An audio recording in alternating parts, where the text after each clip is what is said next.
Bitcoin, blockchain, ICOs, Ethereum, and all the rest. Are cryptocurrencies the 21st century unicorn, a speculative bubble, or the future of money? The CryptoCast will help you understand the rise, the fall of digital currency, the highs, the highlights, the potential, and the lows, the scams, and pitfalls. I'm your host, Jason Hartman, and we'll talk with some of the biggest names in the space. CryptoCast is your resource for all things crypto. Let's go. It's my pleasure to welcome Natalia Karayaneva. She is the CEO and founder of Propy, and there are a lot of interesting applications and a lot of talk, certainly about cryptocurrencies and the blockchain technology behind them. And today we are going to dive in and talk about how this applies to the world of real estate, where recordings and records are very critical to private property rights. Natalia, welcome. How are you? Thank you. Hello, everyone. I'm really great. I hope you're as well. It's good to have you. We love your accent, and you're coming to us today from Menlo Park, California, but grew up in Russia and Bulgaria. So it's great to have you. Tell us, how can blockchain be used in the real estate world? Blockchain could be used in this industry in a variety of use cases.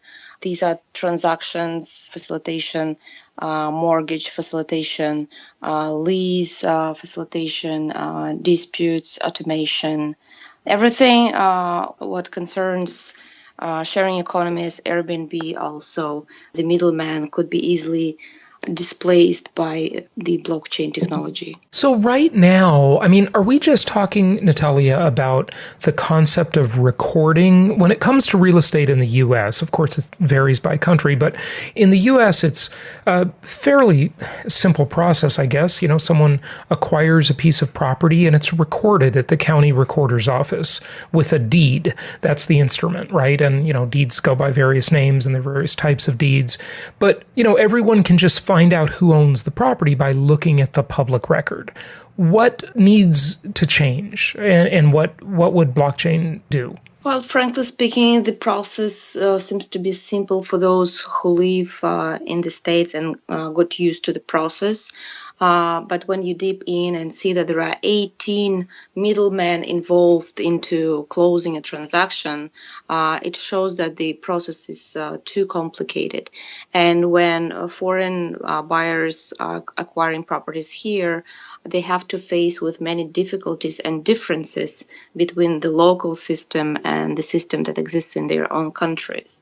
And there are many fraud cases, even in the US, for fairly big numbers of funds. So the entire process is not efficient, unfortunately. There are fraud cases with title companies, with recording offices. The title insurance company industry is more than $10 billion, and there is only 6% ratio of loss on premiums. I'm glad you mentioned that. Let me interject here, if I may. Sure. Natalia, title insurance is one of the most ridiculous forms of insurance. What a racket that has got to be. They charge huge fees. When I owned my real estate company in Southern California, and we would sell high-end properties, the title insurance fees on these properties were enormous. And in my many years of doing that, I never heard of a title claim, at least not one that I can ever remember. There may have been some inkling of something, but I certainly don't remember anything offhand. If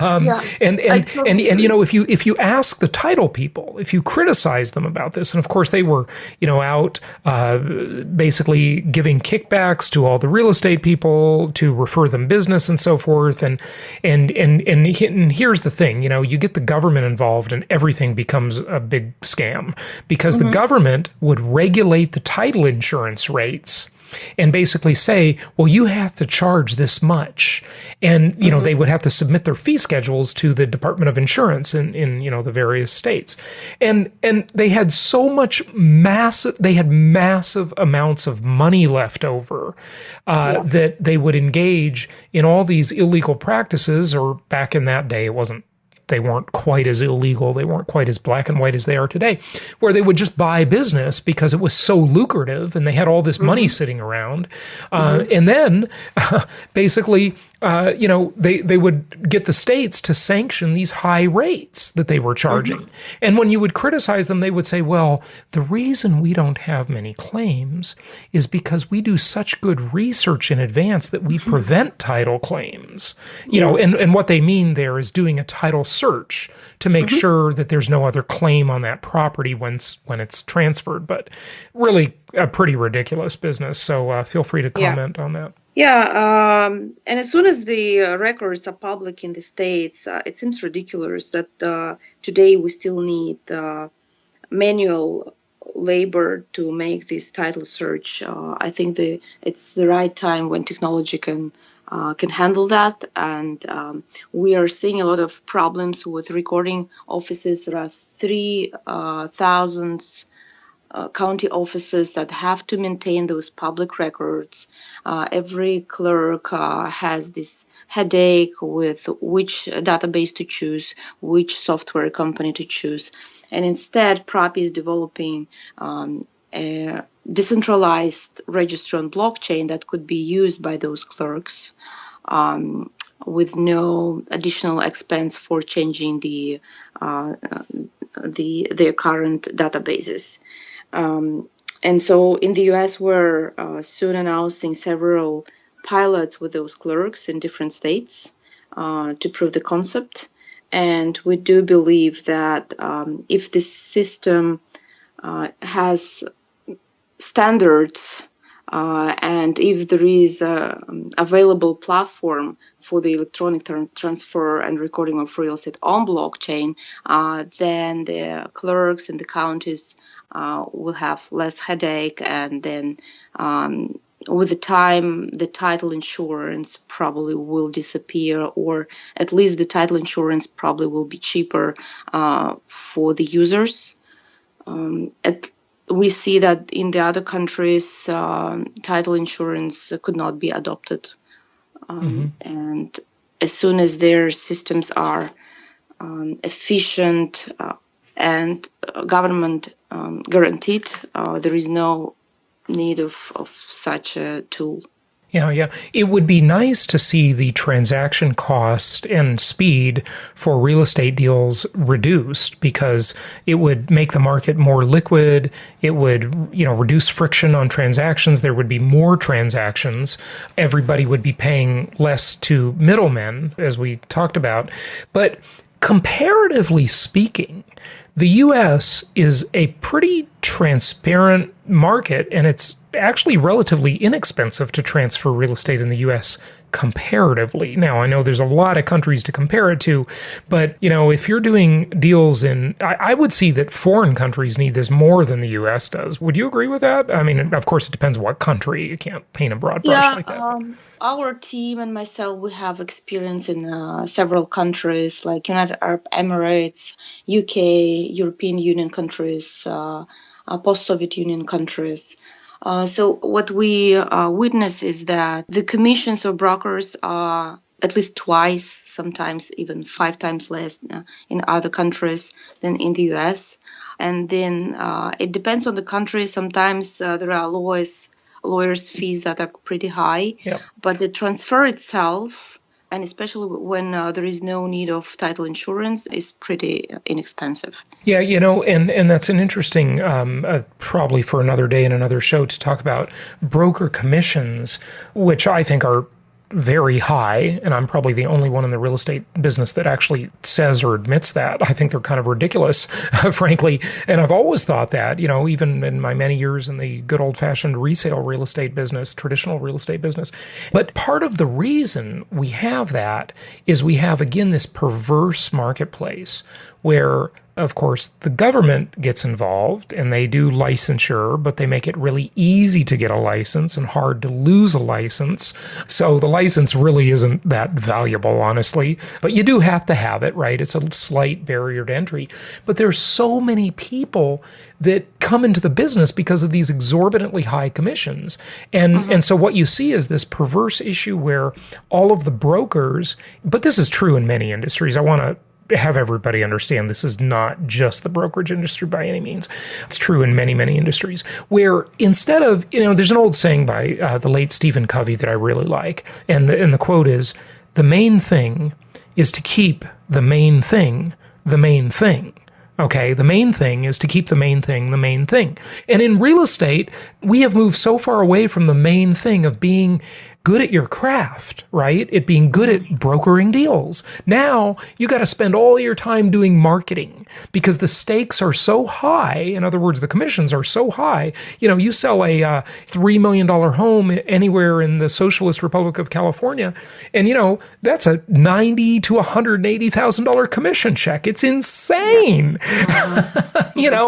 And so the brokers now have funneled all of their time, energy, and especially money into the marketing business rather than being actually good at their craft. Now, this is true, obviously, in the legal profession. It's true in many industries, but it's really perverse. It shouldn't be that way, if you ask me. It should be, if there was a more balanced market where people had, I'll call them real jobs, where they were actually making widgets instead of selling real estate to each other, which is not really, shouldn't be part of the GDP necessarily, but it's just the way it is. I don't know. So there's so many people out there. Everybody has to find something to do, Yeah, I totally agree. There are millions of licensed brokers in the US. And of course, those high commissions attracting new brokers. And we never know before we interact which broker has a real passion for the profession or they're just attracted by those high commissions. We do believe, though, that with the evolving of the technology, the commissions will start decrease with Propy or without Propy. It will just happen because technology will be the one that will close the transactions. And of course, brokers will remain here in the industry to help the buyers to navigate, to understand better neighborhoods, neighbors, everything that is subjective to a property will be transferred as an information by broker. And Propy as a company has the goal to empower brokers, to help them to access foreign buyers, crypto buyers, new channels of revenue. Propy is here to help to close transactions faster with just several clicks on their phones. So I wouldn't say that the broker industry will be disrupted, but it will be influenced heavily. Right. But really first, what your company is going to impact is just the closing cost part of the industry, not the broker commission directly, but the more the title insurance is really, that's your competitor, right? I wouldn't say right now that the title company is our competitor. We are actually working with several title companies, and they are participating in our closing procedures right now. So they log in into our system and fill in the information that we need. So the seller still has to go to the title company to sign the agreement. It's again not the agreement, but closing documents. It again depends on a state, but in many states, due to regulatory environment, we have to use title companies. But when we talk about title insurance, it's not obligatory right now for our customers because we target cash buyers. And so for cash buyers, it's not obligatory. So the title companies are mostly helping us in the beginning with title search and closing documents. Yeah, interesting. Okay, so take us through the steps of how it works. Just quickly, just tell us exactly what happens here. So someone buys a property and someone is selling a property. What do they do? So imagine like Zillow, you go at Propy and browse for properties. It could be a Chinese buyer looking for a property in native Chinese language. And once they identify a property, let's say in California, in San Francisco, then they click several buttons. So they first can communicate with the broker, with our messenger, or they just start the transaction. After they initiate the transaction, the broker will invite the seller to the system.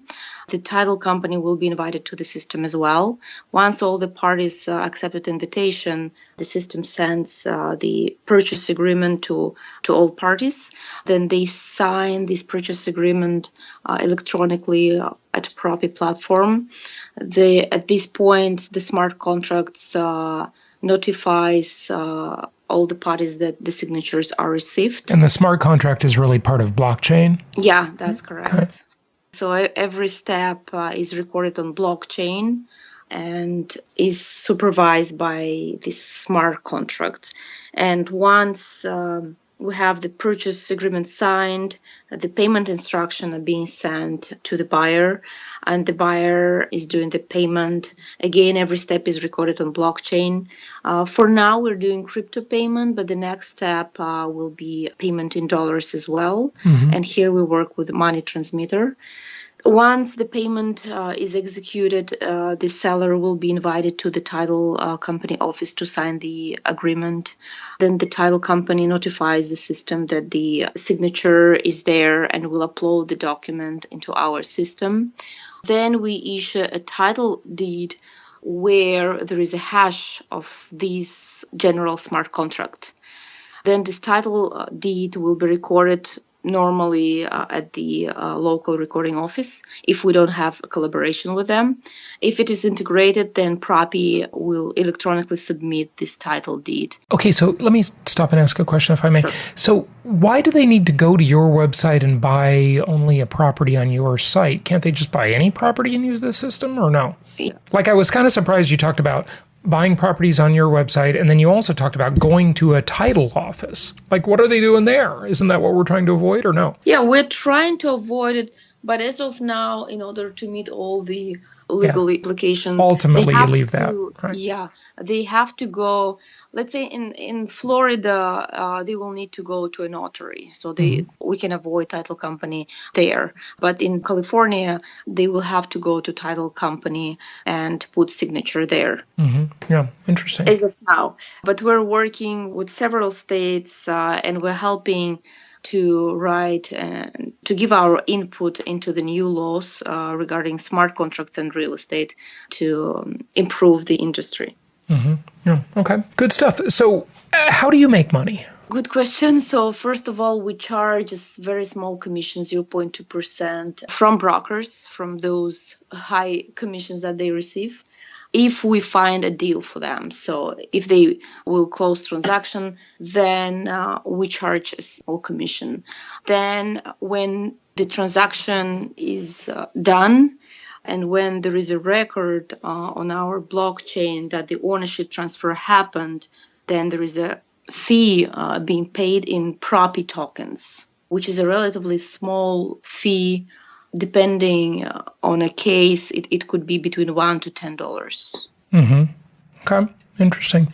I'm sort of puzzled as to like, you're also in the property business, it sounds like, where you're basically helping broker these properties, like you're referring deals to brokers and people are finding properties on your website as well. Are those just properties you're scraping off the MLS or Zillow or something, or are they listed with you? Both. So we are having listings from MLSs, and we're also seeing a lot of brokers to list their properties directly with us, especially those that aim to transact in Bitcoins or Ether. They just list properties with us, and we're receiving hundreds of listings every week.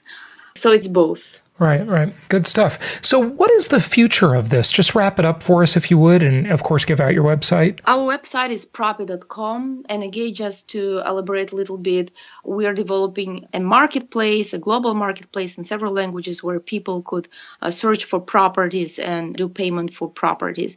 And then there is decentralized token economy for real estate, where properties could be recorded and transferred entirely on blockchain. And we're trying to build a government agnostic system that will help governments to see the ownership transfer transparently, to get better tax collection, and so on. So many governments, especially in developing countries, are willing to adopt this blockchain registry and just to get information from there rather than control this registry. Isn't that amazing? You know, governments need to hire innovative entrepreneurs such as yourself to set up the systems for them. It'll be so much better.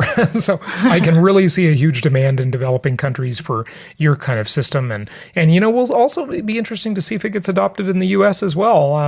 I mean, the system we have now is extremely slow. They still send out paper deeds. It's just mind-boggling. It's also mind-boggling to me that we actually still use checks for anything. And the other mind-boggling thing, Natalia? Keys. Why are we using keys? It's 2018. I don't know why I have keys in my pocket. It's shocking, but whatever. Yeah. Leave it to an innovator like yourself to come up with better solutions. So good. Thank you so much for joining us. Did we cover everything? Yeah, I believe so. Thank you so much for interesting discussion. All right. Happy investing. Thank you. Thank you so much for listening. Please be sure to subscribe so that you don't miss any episodes. Be sure to check out the show's specific website and our general website, hartmanmedia.com, for appropriate disclaimers and terms of service. Remember that guest opinions are their own, and if you require specific legal or tax advice or advice in any other specialized area, please consult an appropriate professional. And we also very much appreciate you reviewing the show. Please go to iTunes or Stitcher Radio or whatever platform you're using and write a review for the show. We would very much appreciate that. And be sure to make it official and subscribe so you do not miss any episodes. We look forward to seeing you on the next episode.